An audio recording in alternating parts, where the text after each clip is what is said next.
Assalamualaikum warahmatullahi wabarakatuh.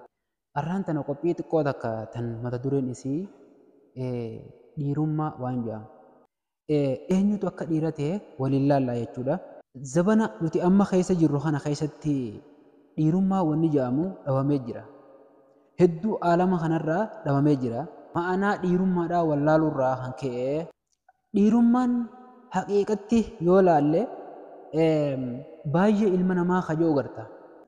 Yaz'umuuna annahum rijaal. Isaan nuti rijaala dhiirowwani kajee if yaamu garta.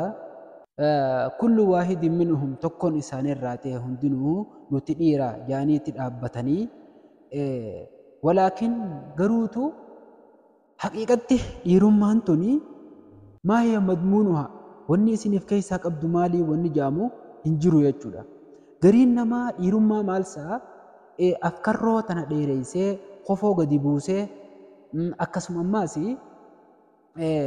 waa marumatti diratee carqiidhaan mataa jala hidhee mataa gubbaa faaggeessee akkasuma ammaas sirbuu kanaan dhiirummaa kofoo gadi buusee inni kun dhiirummaa hin jedhamu.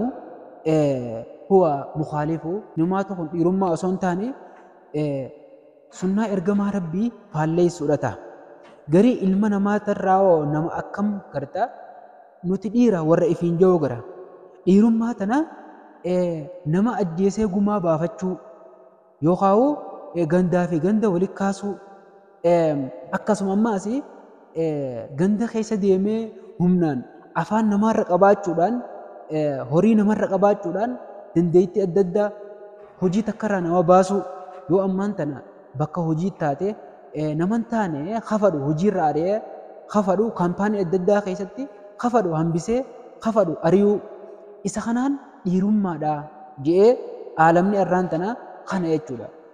Dhiirummaa wanni itti beeku dhiirummaa jechuun ammaas wanni aalamni kun itti beeku addunyaa tanarra deemee daawwannaa bakka adda addaa dhaqu daawwannaadhaaf iddoo garaagaraa dhaqee bashannanee rabbiin silaa dhorkaa godhe ittiin bashannanee isa kanaan dhiirummaa fakkeessuu dhugaa kun yoo dhugaadhaan laalle dilii dalaguudha malee dhiirummaan jedhamu.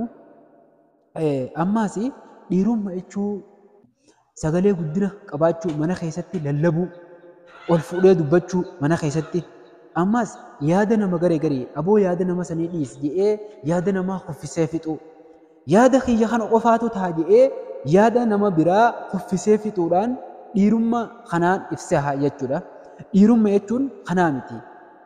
Humna qabaachuu fi yaada namaa isan tahinii isan deeggarinii firraa dhiisee isaaf ta'e fudhachuu qofa osoo hin taane kuni dhugaa inaadummaa waan takka irratti diduu jedhamaa jechuudha.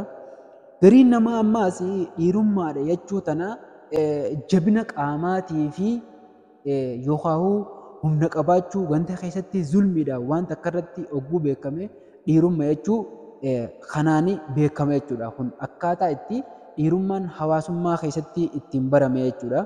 Kun ammoo dhiirummaa osoo hin taane waan jecha ergamaa rabbiitii fi rabbiin nutti himee dhiisuudha jedhama. Dhiirummaan kan rabbiin quraana isaa keessatti sifaa isaanii dubbatee dhiirummaan sifaa fi akhlaaqaa qabdi. Ammaas kan rabbiin ittiin faarse fi buyuutiin adinallaahu jedhee itti fufee rijaalun laa tulhiihim tijaaratun jeen. Rijaalun dhiiroowwan jeellaan maqaa dhiiroowwanii kana irratti dubbise. Warri dhiiroowwan dhiira waan jedhamu kanaan rabbii yaame kun jara akkam jettee yoo laalte rijaalun laa tulhiihim tijaaratun walaa beecun an dhikrillaahi. Dhiiroowwanii jira kan isaan hin shaakalle naggadaa fi gubbittaa fi gurgurtaan isaanii kan isaan hin shaakalle maalirraa an dhikrillaahi dhikrii rabbiirraa. Edaanuu dhiirummaa jechuun nama rabbii isaa gabbaree nama rabbii isaa sodaatu jechuudha. Dhiirummaadha jechuun warra sodaatu sanii yooman tatalaqqabu fiihi alquluubu wal absaar. Guyyaa qiyaamaa sangaa guyyaa hamaa san warra sodaatee zakaa kannatee salaata salaatee zikrii rabbii godhu dhiiroowwan jechuun warra akkanaa kanaati jee rabbiin nu hime. ومن صفاتهم في القرآن صفاوان غرتي ور dhiirummaa qabanii quraana keessatti nuuf dubbate jechuudha. من المؤمنين رجال جين رجال dhiirummaa maqaa jaamu kana irratti dubbate صدقوا ما عاهدوا الله عليه kaniif dhugoomsan waan rabbiif baalaman jechuudhaan rabbiin isaan dubbate maqaa dhiirummaa kana. فمنهم isaanirraa ni jira nama gartee qooda isaa baateetu jira. ومنهم من ينتظر nama eeguutu jira. ammas wamaa baddaluu tabdiilaa isaan kaayyoo isaanii san jijjiirre aaddii isaanii san jijjiirre jedhee maqaa dhiirummaa kana irratti dubbatee jechuudha. ammaas akkasuma wasafal anbiyaa ambiyootaas rabbiin wasafeeti wal mursaliina warra silaa ergame guutuu isaanii birrujuulati maqaa dhiirummaa kanaan itti wasafee jechuudha.